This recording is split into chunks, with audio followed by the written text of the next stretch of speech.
Here are for a spot of rummaging around at Tayport. As you can see, I'm quite close to the bridge.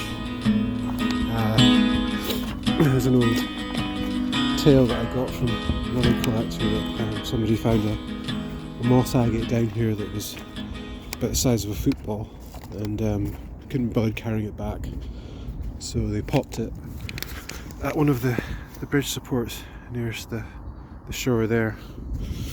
So I'm not sure how they're looking, but it's quite a colourful tale all the same. Okay, so here I am directly under the Tay road bridge, and you can see there's what we'd say in Scotland is sweet FA under the bridge. If there was a moss agate here, it's long gone anyway. I don't see anything. I suppose it could be over there, on the other support. The tide was lower, but don't really fancy it. So supposedly this is a spot that not many people come to, but I'd say there's probably a good reason for that, since there's not really any agates to speak of. There's plenty of rubbish though, but it could be worse. You can see old supports of the bridge that was here before, or perhaps it was just a jetty when there was a crossing here. Anyway, I'm going to head back the way I came and see if I can find anything. And here's something I found which is not the most exciting, but you can see it's as many agates here are, it's full of inclusions of, well, I don't really know. Calcite for sure, some of it. Other minerals no doubt. So, I'll take it. You can see it's probably part of a seam rather than a part of a nodule. Maybe have some more luck. The one thing you can certainly find examples of down here are the bricks from the various foundries in Tayside, and probably in Fife as well. I've not seen one for Lily Hill. That's quite nice. Could probably have built up a fair collection of them by now, but I'll leave this one. Hopefully someone else might appreciate it. Another little colourful chunk. Again, it's full of inclusions. Usually most of the stuff around the west end seems to be, close to the bridge, seems to be uncoloured chalcedony, sometimes in colourful inclusions, but mainly uncoloured. And then the further east you get towards the sea, you tend to find a few more coloured examples. There's something interesting here.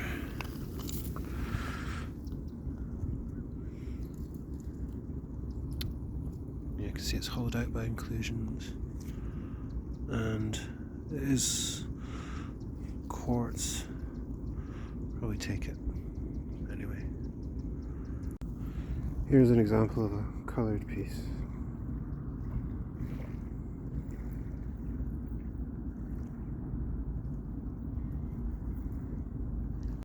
You can see this is actually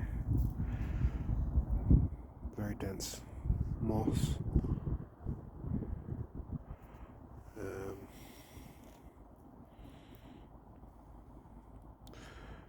So probably worth cutting just to see what it's like inside. Dog wants up, and we have sort of mossy, some might say plumy material, but very fractured piece. I would take it just for reference, but it's very cracked, unfortunately. And you can see that the skin is quite unlikely looking as well, so big pieces of this would be good, big intact pieces, yeah. Little piece of material here that is quite interesting, despite again being very fractured. You can see there's inclusions through it. patches of red. Very fractured again now, sadly, but interesting, and slightly hollow like many pieces here. Inclusions that have later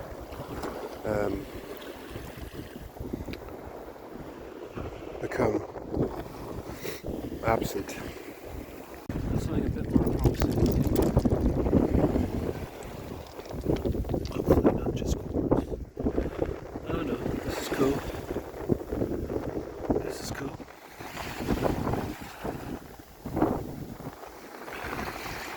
It's quartz with inclusions through it. Red, so iron in there. Quite cool.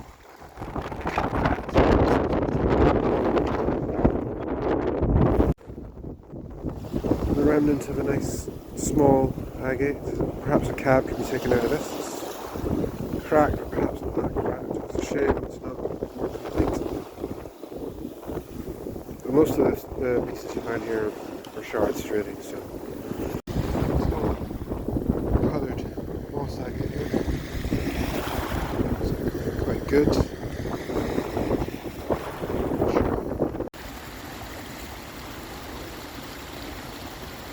Selkie. Come on. Selkie.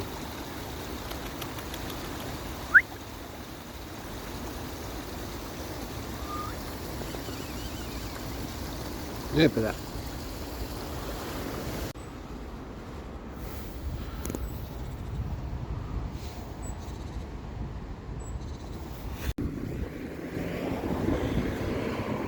Come on.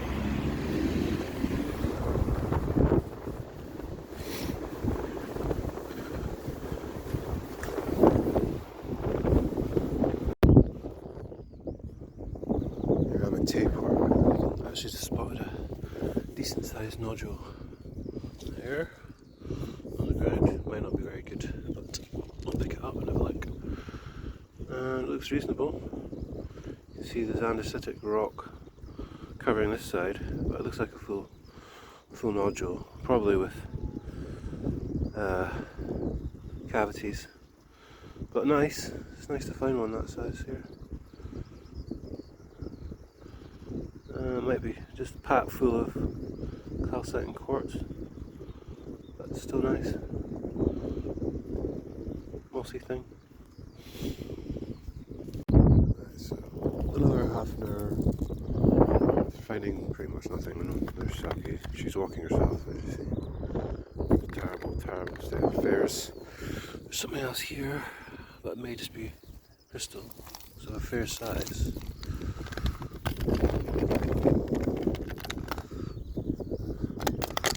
I'd say, looking at that, that's definitely worth taking.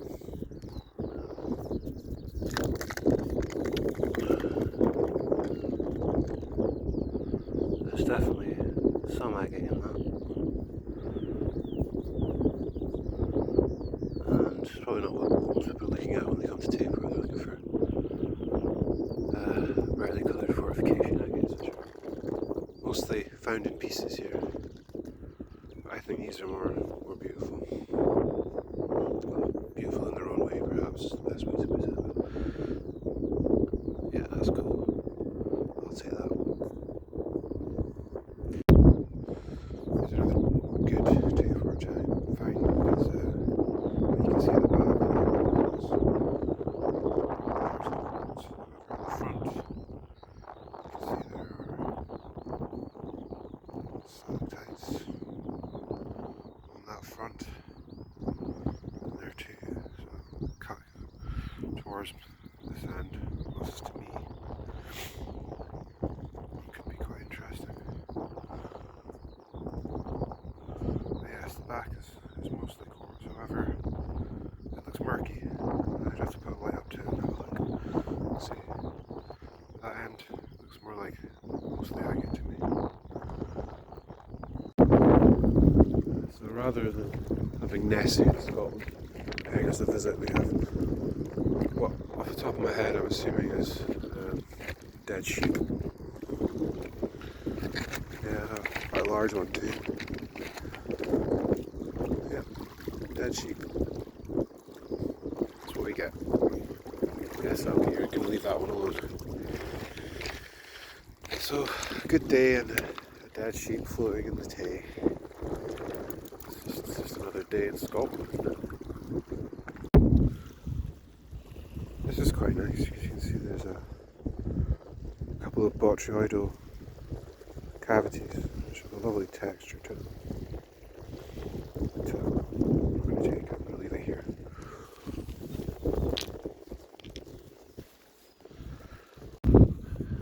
I'm assuming this is an old bottle stopper. Feels like clay. Feels like clay to me. But you know, anything spherical on a beach, your eyes are drawn to it.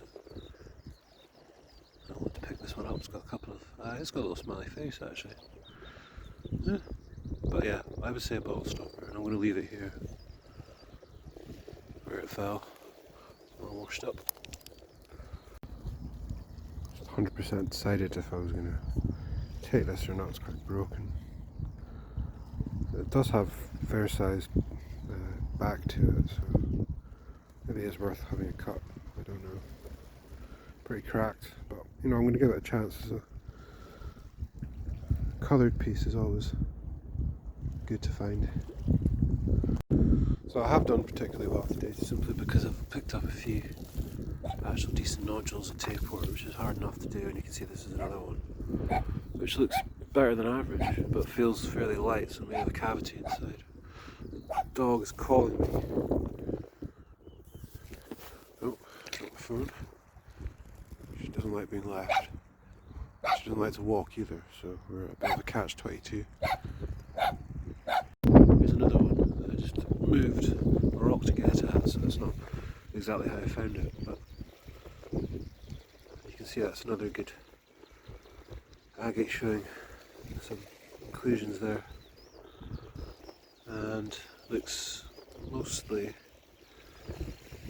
agate to me, perhaps a little bit of crystal there, so I wonder if we're going to take this one as well. Nice.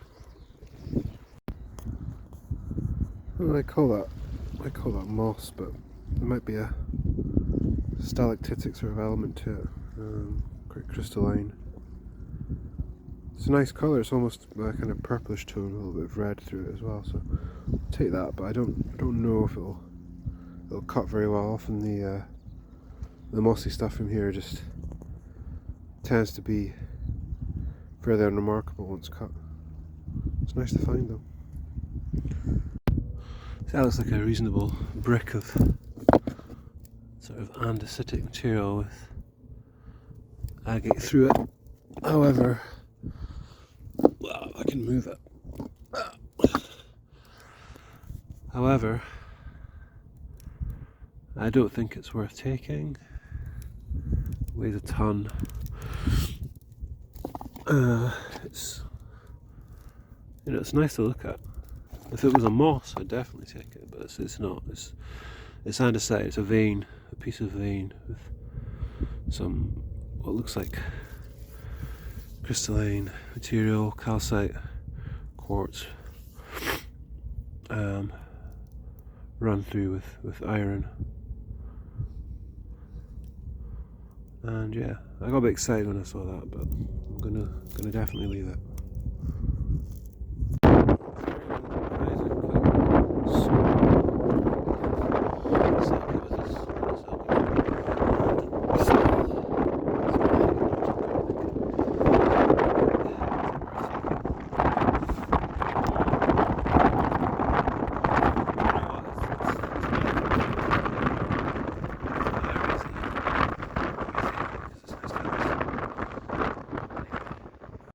Something intriguing, but I'm not sure if it's worth taking. I don't know. So yes, again, this is this sort of synthesis of chalcedony and calcite. I don't know. So I'll maybe take it because I've got a few bits of this, and it's nice to cut things and have things for reference, whether or not they're worth a bunch of it. That's a different story. Yes, interesting, and